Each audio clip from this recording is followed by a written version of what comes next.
I plus let plus mop plus sand plus ing equals Eyelet Sanding Star. Anyway, Chris with Christcross Crafts here.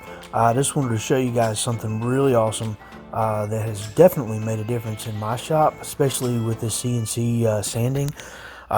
You might be just doing normal carving, or you could be like me, operating on a CNC and trying to get into the details and the nooks and the crannies of your pieces that you're working on.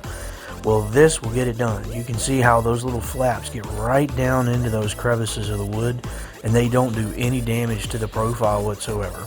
It comes in 2-inch, and you can stack those things on that little threaded mandrel that's there. I don't have a die grinder, so I'm using mine on a drill, but it works.